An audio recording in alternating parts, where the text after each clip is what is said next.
राजा अपनी पुत्री से इतना प्रेम करते थे, अगर कहीं भी जाते थे तो कन्या को साथ ले आते। कहीं भी जा रहे हैं तो कन्या को अपने साथ ले आते। बस यही थोड़ी गड़बड़ी हो गई है। हमारे शास्त्र कहते हैं कि कन्या कितनी भी सुंदर हो, कितनी भी संस्कारित हो, कितनी भी पढ़ी लिखी हो, लेकिन उसे कभी भी गली घूमने की अनुमति मत देना। और लड़का कितना भी सुंदर हो, कितना भी पढ़ा लिखा हो, कितना भी संस्कारित हो, लेकिन कभी उसे सिर पे मत चढ़ाना। और भाई कैसा भी हो, लेकिन कभी उससे भेद मत छिपाना। और पत्नी कितनी भी चाहता हो, लेकिन उसे कभी भेद मत बताना। रावण ने अगर अपनी पत्नी मंदोदरी को भेद बताया ना होता तो रावण मरा भी नहीं होता।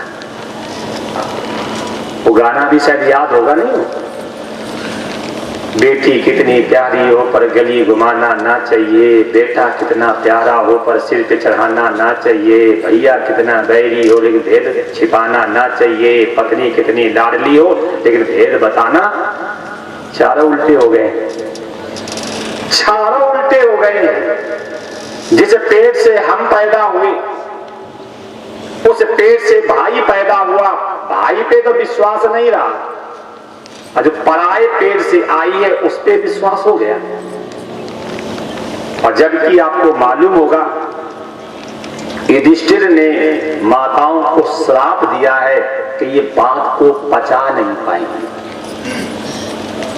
महाभारत कथा पढ़ी होगी, जिस समय कर्ण की मृत्यु हो गई है और उस समय कुंती रो करके युधिष्ठिर से कहती है कि कर्ण आपका भाई है, जाओ और जा करके उसको तर्पण करो। जाइए और जा करके उसका तर्पण करिए।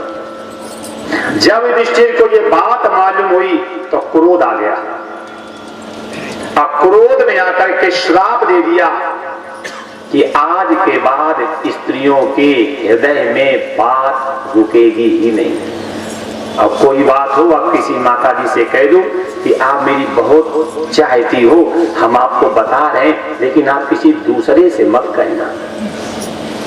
और जो आपने ये बात कही कि कहना मत, कि फिर तो बात ऐसे बढ़ती से कोई करंट लगता नहीं शरीर में। अब जो भी हो आप लोगों का विषय है, लेकिन प्रसंग आ जाता है तो थोड़ा हम संकेत इधर कर देते हैं। हो सके तो बातों को मान लेना, और नहीं मानोगे तो परिणाम तो सब आप लोग देख ही रहे हैं। अगर संतान गलती करती है तो उसमें पूरा श्रेय उनके माँ बाप का है। अगर संतान गलती करती है तो पूरा श्रेय उनके माँ बाप का है। अगर शिष्य गलती करता है तब पूरा श्रेय जो है बोले गुरु का है। अगर प्रजा गलती करती है तो उसका पूरा श्रेय राजा का है। अब पत्नी अगर गलती करती है तो उसका पूरा श्रेय उसके पति का है। प्रारंभ से आपने पत्नी पे, पुत्र पे, शिष्य पे, प्रजा पे अनुशासन रखा क्यों नहीं? प्रारंभ से अगर मैंने पुत्र पे अनुशासन किया होता, पत्नी को अपने अधीन रखा होता, प्रजा के लिए सख्त कानून बनाए होते, तो ये क्या कभी कुमार पे बढ़ते? देख लो, आपके सामने प्रमाण है। कितनी बढ़िया कथा से शिक्षा मिली। राजा ने गलती मानी है कि महाराज जिस कन्या ने आपके नेत्र फोड़े हैं मैं उस बेटी का अभागा बाप हूं।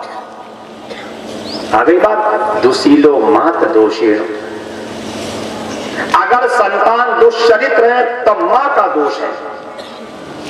दुशीलो मात दोषे पित दोषे ने मूर्खता। अगर संतान मूर्ख है तो पिता का दोष है। कर्पण वंश दोषेण, कायर है तो वंश का दोष है। तो आत्म दोषा दरिद्रता, अगर दरिद्री है तो स्वयं का दोष है। अगर संतान हमारी मूर्ख है तो ध्यान रखना, पिता को मान लेना चाहिए कि मेरी कमी या मेरी छाया इस पे पड़ी है।